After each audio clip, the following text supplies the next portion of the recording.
राधे राधे दोस्तों, आज के इस बहुत ही खास वीडियो में मैं बात करूंगी कि कैसे श्रीमद् भगवद गीता जी का निरंतर अध्ययन करते रहने से आपको हिम्मत मिलती है, अपने सबसे बड़े डर का सामना करने का साहस मिलता है। हमारे सबसे बड़े डर क्या होते हैं? किसी को खोने का डर, असफलता का डर, मर जाने का डर, अकेले रहने का डर। ये सभी डर इसीलिए उत्पन्न होते हैं क्योंकि हमारे पास ज्ञान नहीं होता। श्रीमद् भगवद गीता जी से वास्तविक ज्ञान प्राप्त करके हमारे ये सभी डर स्वतः ही खत्म हो जाते हैं। इसका सबसे अच्छा एग्जाम्पल है कि आप किसी जगह पे जा रहे हों और वहाँ से कुछ अजीब आवाज़ें आ रही हों तो आपको कितना डर लगेगा। परंतु वहीं अगर लाइट चालू करके आपको बता दिया जाए कि यहाँ पे कुछ नहीं, बस कागज़ के टुकड़े पड़े हैं, उसके बाद आप बिल्कुल नहीं डरोगे क्योंकि अब आपको पता है कि यहाँ पे कोई नहीं है, बस कागज़ के कुछ टुकड़े हैं, इसीलिए ऐसी आवाज़ें आ रही थी। बिल्कुल यही काम करता है हमारा ज्ञान का प्रकाश, जो हमारे मन में उत्पन्न हो रहे अलग अलग तरह के भ्रम, भ्रांतियों और डर को खत्म करता है। एक बार ज्ञान प्राप्त होने के बाद आपको वापस उस परिस्थिति से कभी डर नहीं लगता। मैं अपनी बात बताऊं तो मैं बिल्कुल आज ही के दिन, पिछले साल तक मेरी क्या हालत थी मैं वो आपको बताती हूँ। पिछले साल से ही मैंने श्रीमद् भगवद गीता जी का निरंतर अध्ययन शुरू किया। श्रीमद् भगवद गीता जी जब मैं 25 साल की थी तब मैं सुनती थी। शैलेंद्र भारती जी के जो वीडियोज़ हैं जिसमें उन्होंने एक एक श्लोक एक्सप्लेन किया है वो मैं सुनती रहती थी अपने ऑफिस में बैठे बैठे। परंतु बहुत गहराई से जो मेरी यात्रा शुरू हुई है वो उसके बाद हुई। तो जहाँ मैंने खुद पढ़ना शुरू किया, एक सुनना अलग बात होता है और खुद से पढ़ना और समझने में अलग बात होती है। तो वो 1 साल पहले शुरू किया मैंने। जब मैंने श्रीमद् भगवद गीता जी पढ़ना शुरू किया, वीडियोस बनाना शुरू किए, तब मेरी आँखों की सर्जरी नहीं हुई थी। बचपन से ही मेरी आँखें कमज़ोर थीं। पिछले साल ही मेरी सर्जरी हुई है और आप विश्वास नहीं मानोगे, उसके पहले तक मुझे इतना डर लग रहा था। मुझे हमेशा से ही हॉस्पिटल से बहुत डर लगता है। मैं अपनी सेहत का ध्यान केवल इसीलिए रखती हूँ ताकि मुझे कभी हॉस्पिटल ना जाना पड़े, मुझे इतना ज़्यादा डर लगता है। परंतु मेरी इतनी बड़ी सर्जरी हुई, मैंने बहुत ही साहस के साथ पूरी प्रोसेस में घबराई मैं, लेकिन कहीं भी हारी नहीं और लगी रही। बस यही सोचती रही मन में कि ये समय भी गुजर जाएगा। इस तरह साहस के साथ मैंने अपने उस समय को बिताया। वो अगर साहस मेरे अंदर कहीं से आया तो वो श्रीमद् भगवद गीता जी के पढ़ने से ही मुझे ताकत मिली, हिम्मत मिली कि मैं इस समय को झेल सकती हूँ। पूरी श्रीमद् भगवद गीता जी ने, भगवान ने लड़ाई की बात कही है, भगवान ने लड़ने के लिए कहा है। परंतु किससे, बाहर किससे लड़ोगे? अपने आस पड़ोसी से या अपने ही परिवार वालों से? उससे क्या मिल जाएगा? पूरी श्रीमद् भगवद गीता में भगवान ने खुद से लड़ने की बात कही है। भगवान ने ये बताया है कि जो हमारे अज्ञान होता है, जो हमें गलत चीज़ें हम सीख लेते हैं, गलत बातों में फंस जाते हैं, हमारा मन हमारे वश में नहीं होता, संयमित नहीं होता, इन चीज़ों से हमें लड़ना है। बस ये आपने संभाल लिया, बाहर की परिस्थितियां कैसी भी रहें आपको कोई फर्क नहीं पड़ेगा क्योंकि आपका मन संतुलित रहेगा, आपका जीवन सही दिशा में चलेगा। इस पे सबसे ज़रूरी बात समझने की है कि बाहर की लड़ाइयाँ तो छोटी मोटी होती हैं, सबसे बड़ी लड़ाई अपने अंदर की होती है। जब आप मौन में होते हो तब आप खुद से लड़ रहे होते हो। हमारे मन के विचार, हमारे डर, सारी चीज़ें उसी समय आ रही होती हैं। हर तरह का वेग हमें सहना होता है। इस पे एक बहुत सुंदर श्लोक है जिसमें भगवान ने कहा है कि जो सभी प्रकार के प्राकृतिक वेगों को सहन कर गया, उससे बड़ा योगी और कोई नहीं होता। यानी बहुत से प्राकृतिक वेग हैं जो इस शरीर में उत्पन्न होते हैं, हमारी इंद्रियां बाहरी मुखी होती हैं। हमें कुछ ना कुछ देखना है, कुछ सुनना है, कुछ बोलना है, किसी के साथ रहना है। इस प्रकार अलग अलग बहुत से वेग आते हैं, परंतु जो उन्हें सहन कर गया वही योगी है। ये बात श्रीमद् भगवद गीता जी में भगवान ने कई बार बताई है। इस पे मैंने प्रेमानंद जी महाराज को निरंतर सुना, जिससे मुझे हिम्मत मिली। वो अपने स्ट्रगल के दिन बताते थे कि उन्होंने बस एक ही श्लोक वो याद करते रहते थे कि यम ही न दुख्यन्ते पुरुषम पुरुषर्षभा सुखा दुखा समाधीरम सो अमृतत्वाय कल्पते, कि कैसे इस श्लोक ने उन्हें हिम्मत दी और बस सहन कर लो, सह जाओ और आगे बढ़ जाओ। इस बात का निरंतर उनके मन में चिंतन चलता रहता था, इसीलिए वो सभी कठिनाइयों को पार कर गए। ये बात मैंने समझी। मैंने भी अपना समय इसी बात को सोचते हुए काटा है। दूसरा सबसे बड़ी चीज़ जो श्रीमद् भगवद गीता जी से सीखने को मिलती है वो ये कि सफलता असफलता, लाभ हानि, मान अपमान के चक्कर में मत फंसो। ये दुनिया किसी की नहीं होती। आज आपके पास कुछ है तो आपका सम्मान कर रही है, कल नहीं होगा तो यही लोग आपको उठ के गाली देंगे। यानी यहाँ पर कोई किसी का सच में है ही नहीं। आज सफलता है, 4 लोग पूछ रहे हैं, कल असफलता होगी, कोई नहीं पूछेगा। आज आप हानि में चल रहे हो, सबने आपका साथ छोड़ दिया, कल कुछ लाभ प्राप्त हो जाएगा, सारे रिश्तेदार आ जाएंगे। यानी यहाँ पे कुछ सच है ही नहीं, सारा भगवान का खेल चल रहा है। इसीलिए इन चीज़ों में मत फंसो। ये कभी मत सोचो कि मेरा कुछ चला गया, मैं असफल हो गया, लोग मेरे बारे में क्या सोचेंगे। लोग क्या सोचेंगे? लोगों के पास कुछ काम ही नहीं है सोचने के अलावा। आज आप असफल हुए हो तो आपको बेवकूफ़ समझते हैं, कल सफल हो जाओगे तो उनकी बुद्धि ही फिर जाएगी। ये मैंने प्रत्यक्ष रूप से अपने जीवन में अनुभव किया है। जैसे मैं आपको एक छोटा सा उदाहरण देती हूँ। यहाँ पर मैं सिर्फ उदाहरण के लिए इस वाक्य का इस्तेमाल कर रही हूँ, किसी को नीचा दिखाने के लिए नहीं। जैसे जब मैं नौकरी कर रही थी तब मेरे साथ की ही एक जो मेरी सहकर्मी थी, उनको मैंने बताया कि अब मैं नौकरी छोड़ रही हूँ, तो उन्हें ऐसा लगा कि मैं नौकरी छोड़ के वापस घर जा रही हूँ। तो उन्होंने ऐसे कहा कि ठीक है, अच्छा है आप नौकरी छोड़ रहे हो, वैसे भी नौकरी वोकरी आपके बस की बात नहीं है, आप अपने गांव जाओ, वहीं आपके लिए सही रहेगा। पर मैंने उनको बोला कि आप मेरी पूरी बात तो सुनिए, मैं ये वाली नौकरी छोड़ रही हूँ क्योंकि मुझे इससे बड़ी नौकरी लग गई है, इसीलिए मैं वहाँ पर ट्रांसफ़र कर रही हूँ। तो एकदम से उनका पूरा चेहरा ही बदल गया। वो कहती, अच्छा, अरे वाह, बहुत बढ़िया, मुझे तो पहले ही पता था आप तो बहुत आगे जाने वाले हो। आप मुझे अपना नंबर दो और कभी भी आपको मेरी ज़रूरत पड़े तो आप ज़रूर मुझसे कांटेक्ट करना। तो ये वाक्य मेरे साथ कई बार हो चुका है। तो यहाँ से मुझे समझ आता है कि यार दुनिया में कहीं कोई किसी का होता ही नहीं है। लोग आपसे नहीं, आपके जेब से दोस्ती करते हैं। अभी 1 मिनट पहले जब मैंने बोला कि नौकरी छोड़ रही हूँ, तब इन्होंने बोला कि हाँ, आपका वैसे भी कुछ नहीं होने वाला। और 2 मिनट बाद ये कहने लगी, जब इन्हें पता चला कि मेरी इससे भी ऊंची कंपनी में जॉब लग गई, तब वो कहने लगी कि अरे मुझे तो पहले ही पता था कि आप बहुत इंटेलिजेंट हो, आप अपना नंबर दो। यानी इस तरह की चीज़ें जब मैंने देखी तब मुझे समझ आया कि वास्तव में दुनिया किसी की नहीं होती। दुनिया की दोस्ती आपसे नहीं, आपकी सफलता से होती है।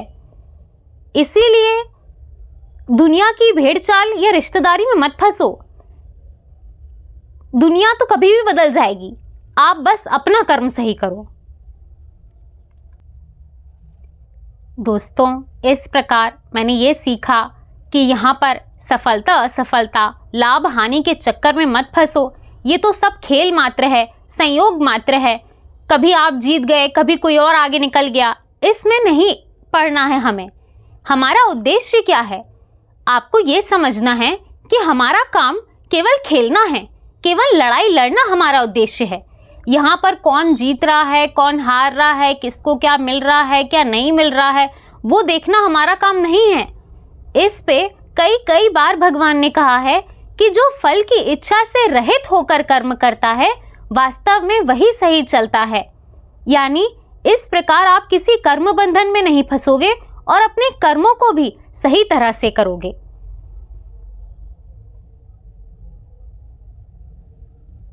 जब भी ये बात आती है कि कर्म बंधन में नहीं फंसना, तब कईयों के मन में संन्यास से संबंधित सवाल आता है। मेरे मन में भी यही था कि कर्म बंधन में नहीं फंसना है यानी संन्यास ले लें क्या। इस पर हमारे सभी गुरुजनों ने एक बात समझाई कि संन्यास यानी भागने का रास्ता नहीं है। संन्यास संघर्ष करने को कहते हैं। आप भाग के जाओगे कहाँ? पहले अध्याय में अर्जुन कहते हैं कि इन सब से लड़ने, अपने ही लोगों से लड़ने से अच्छा है मैं कहीं जंगल में भाग जाऊं, संन्यास ले लूं या अपने आप को ही खत्म कर लूं। तब भगवान उससे कहते हैं कि ये नपुंसकता वाली बातें मत करो, इस तरह संन्यास लेके कहाँ भागोगे? तुम एक क्षत्रिय हो, तुम्हारा धर्म लड़ना है और तुम्हें ये कभी नहीं देखना कि हार या जीत तुम्हारे बस में है ही नहीं। तुम अगर जीत गए तो यहाँ पर राज करोगे और अगर हार भी गए तो यहाँ पर हारने वाले को यानी यहाँ पर लड़ने वाले को, युद्ध में जो लड़ता है वो भले ही हार भी जाए तो भी स्वर्ग में जाके सुख भोगता है। यानी हमारा काम सिर्फ लड़ना है, जिंदगी से जूझना है, संघर्ष करना है। संन्यास ले लेने का मतलब भाग के कहीं जाना नहीं है। अपने इसी जीवन में मुक्त रहकर सभी कर्म करना है। फल की इच्छा से रहित होकर कर्तापन का भाव को त्याग कर जो हम कर्म करते हैं वो सभी कर्म भगवान को समर्पित भाव से करते हैं और इस तरह हम किसी कर्म बंधन में नहीं फंसते। इस बात को समझना बहुत ज़रूरी है और ये बात जब आप समझते हो तब आपके मन में एक अलग तरह की शांति का अनुभव आप करते हो। आप समझते हो कि यहाँ पर किसी भी चीज़ में फंसने की ज़रूरत नहीं है। कर्म तो हमें करना ही है, यहाँ से कहीं भागकर जाने की ज़रूरत नहीं है। कहाँ भागेंगे? इस प्रकार हमें सिर्फ अपना कर्म करते हुए चलना है, हमें कुछ और नहीं देखना, हमें सिर्फ अपने उद्देश्य की तरफ बढ़ना है। ये बात मैंने सीखी। इसमें जो सबसे बड़ा पॉइंट मुझे लगता है, जिसको अगर व्यक्ति समझ गया तो लगभग आधा गेम आप वैसे ही जीत जाओगे, वो ये कि भगवान ने कहा है कि हमारा मन ही सबसे बड़ा मित्र और सबसे बड़ा शत्रु है। इसको आप प्रत्यक्ष रूप से अपने जीवन में अनुभव कर सकते हैं। आप यह समझो कि यही मोबाइल है जिससे कई लोग बहुत से गलत काम भी करते हैं और यही वो मोबाइल है जिससे मैंने पूरी श्रीमद् भगवद गीता जी पढ़ी और समझी है।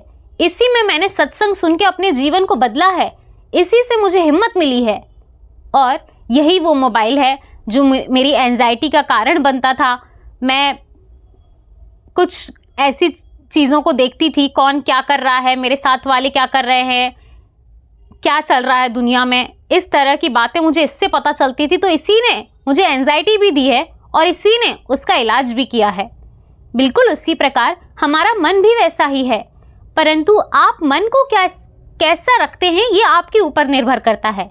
जैसा मैंने आपको उदाहरण के साथ बताया कि मोबाइल का उपयोग आप गलत तरीके से भी कर सकते हो और इसी मोबाइल से मैंने पूरा सत्संग और श्रीमद् भगवद गीता जी पढ़ी है, इस तरह से भी प्रयोग कर सकते हो। यहाँ तक कि योगा भी मैंने इसी से सीखा है, इस तरह भी आप इसका प्रयोग कर सकते हो। बिल्कुल उसी प्रकार मन का आप किस प्रकार प्रयोग करना चाहते हो?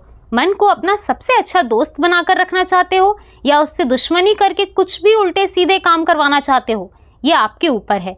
ये एक बात अगर आप समझ गए तो और इसको अपने जीवन में आपने ले आया तो आप देखोगे कि आप अपने जीवन में बहुत बड़े परिवर्तन, बहुत बड़े बदलाव और अपने जीवन को सही रास्ते पर चला पाओगे।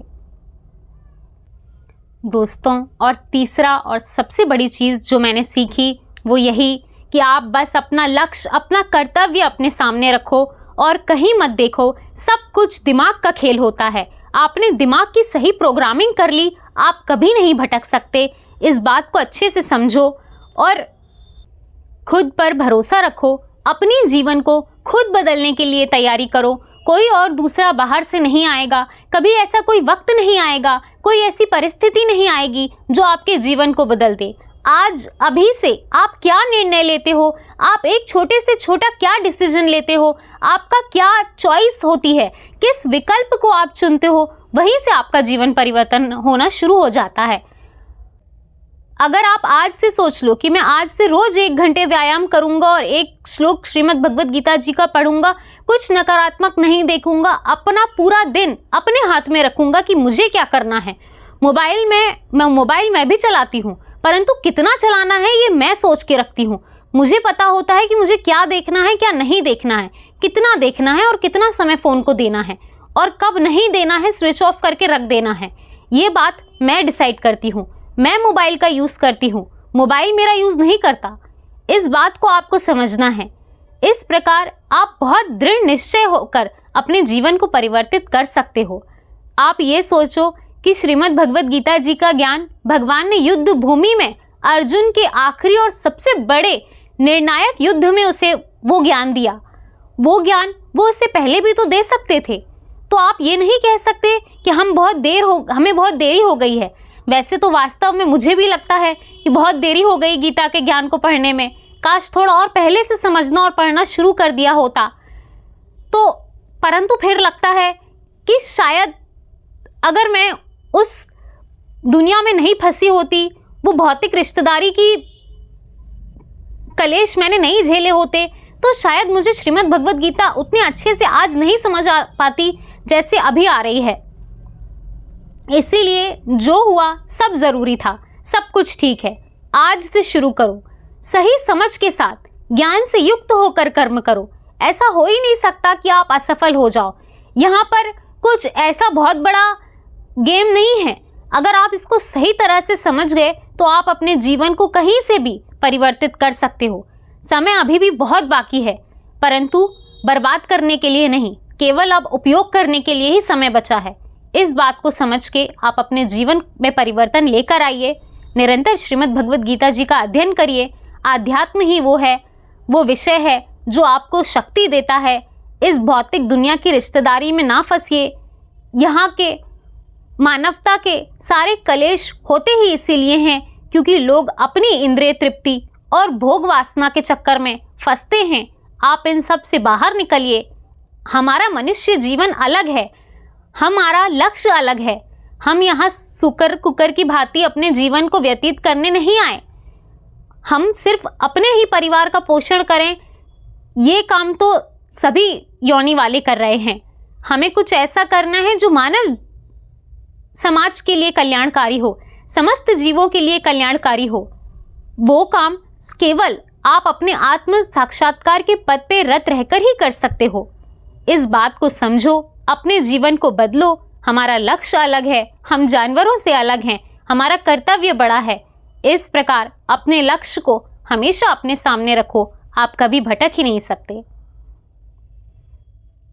और पूरी श्रीमद् भगवद गीता जी का सार एक लाइन में कहूँ तो बस इतना याद रखिए कि भगवान हमारे साथ हैं, हमें किसी से डरने की ज़रूरत नहीं, बस आपको सही पथ पर चलना है। भगवान हमेशा अर्जुन की तरह ही हमारे सारथी रूप में हमारे हृदय में विराजमान हैं। वो हर जगह हमें गाइड करते हैं, हमें बताते हैं कि कहाँ चलो, कहाँ मत चलो। मैं अपनी बात बताऊं तो मेरे से ज़्यादा डरपोक, बुज़दिल और एक कमज़ोर लड़की तो मैंने अपनी पूरी ज़िंदगी में कहीं नहीं देखी।